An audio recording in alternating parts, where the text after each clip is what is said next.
Well, the wet season we're experiencing here on the east coast of Australia is likely to bring out some of our creepy crawlies, in particular the funnel web spider. It's a creature that strikes fear into the hearts of all Australians, but the Reptile Park is doing their bit to help keep us safe. Here to tell us more is a favourite of ours, Keeper Dan. Welcome back to the Ben, Rob and Robbo Show, Dan. Good to see you all, guys. Thanks for having me on. Always a pleasure. Now, mate, you've got a funnel web spider there with you. How do we tell them apart from other spiders, especially if we're jumping on our chairs and tables trying to stay away from them? Well, the best thing, if you do jump onto your chair or table, this spider can't get after you because they can't jump. So there's one plus. Very good tip. Also, too, if you get I always tell people, if you go online and get a spider identification chart, particularly for the spiders that might be found in the region you live in, that's a great tip. There is a couple of spiders that do look quite similar to a funnel web. One would be a trapdoor or maybe a mouse spider. Now, a trapdoor spider is harmless to us, but a mouse spider is quite dangerous. But, of course, these are one of the most potentially dangerous spiders on the planet, of course, the funnel web spider. You don't want to be bitten by one, but thanks to the work that we do here at the park, no one has been killed by a funnel web spider in Australia since before 1981. That's a pretty good record. Wow.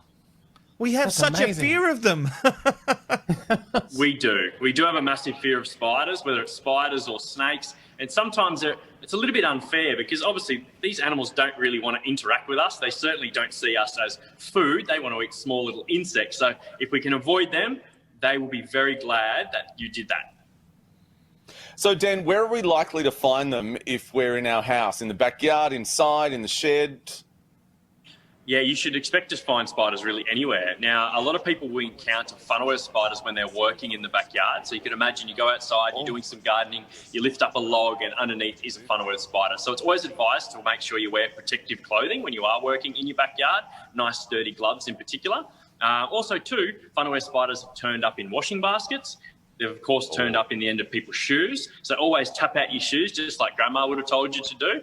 And also another area people encounter spiders is in their skimmer basket of their pool. So that's another spot where people have found funnel web spiders as well. You know, you have an anti-venom program at the park, which we're going to get into a little bit later. But first of all, can you talk us through what we do if we see one of these spiders? I mean, this is what I'm most concerned about. How do we catch them for you? So here at the park, we are still relying on people to catch spiders for us, particularly male funnel webs. The males that come here, we extract venom from, which we turn into anti-venom. But because I mentioned before, they can't jump, so it actually makes them very, very easy to work with. They're a ground-dwelling spider, so you have a clear plastic object like a jar, like I'm holding now, or maybe a coffee jar is a great example. It's very easy to catch them because you basically just encourage the spider into the jar. I always say to try and keep your hand about 20 centimetres away from the spider. So if you've got another like long plastic object like a ruler, or maybe you have a stainless steel spoon like I had in my back pocket there, you simply place the spider inside. You simply place the spider in the jar, put the lid on, drop it off at one of the drop-off centres from Newcastle right down to south of Sydney, or here at the Reptile Park. Once they arrive here, we start extracting venom from them, and then we save lives. So that's pretty cool. Now, I know not everyone carries a spoon in their back pocket, but I'm sure you could find something in your house that will play a similar role. Oh, you'd be surprised there, Dan, what people carry in their back pockets. Now, let's talk about that venom, though. First of all, I'm going to ask you two questions here. First of all, what does it feel like to be bitten by a funnel web? And then if we have been bitten by a funnel web, what are the kind of the first steps of first aid that we should do? It's going to be quite painful. Funnel webs have really, really large fangs. So there's not really a chance of you not noticing the bite, which is actually a good thing because it means you can act quite quickly.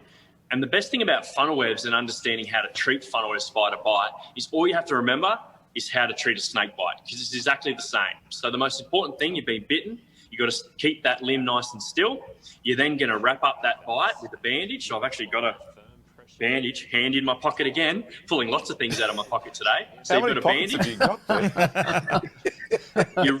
You wrap around the bite site, you go down to the end of the limb and then make your way back up again. We've all had a sprained wrist or ankle before, same amount of pressure that you would apply on one of those. If you get the bandage on, you go to hospital, you're going to receive antivenom. And just remember, no one's been killed by one of these spiders for a very, very long time. And that's because we get the bandage on, we get to hospital, and most people recover, or everyone recovers from funnel web spider antivenom treatment really, really well. So stay calm, bandage on, go to hospital, you're going to survive the bite. Now, apparently you can milk spiders at the reptile park, which is disgusting. And last time, we spoke to you, you milked a snake for us, which is also disgusting. Is there any animal that can't be milked? I think it's when people say milking snakes or milking spiders, it puts this really weird image in their head.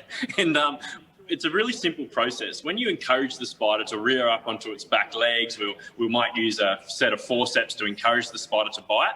It'll start excreting venom from its fangs, and then we use a little pipette, a little vacuum system, and we simply suck off the venom at a safe distance. Now, with the snakes, it's still the old school.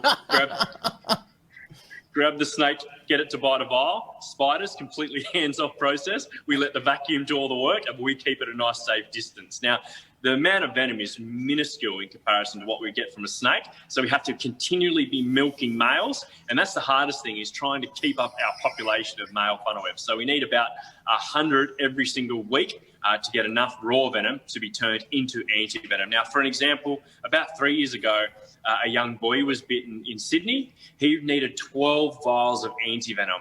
It's the record amount that anyone has ever received in terms of treatment. But if it wasn't for those 12 vials, there's no doubt in my mind that young boy would have died. So amazing work. But heaps of work goes into that production line. Well, Dan, we love what you do at the Reptile Park. Thank you, as always, for your guidance and keeping us safe. And thanks for being on the Ben, Rob and Robbo show again. Thanks for having me on, guys. I'm just thinking about the Northern Territory now. I'm on holiday, so I'll see you next time. Enjoy it. It's the Ben, Rob and Robbo, Ben, Rob and Robbo, Ben, Rob and Robbo show.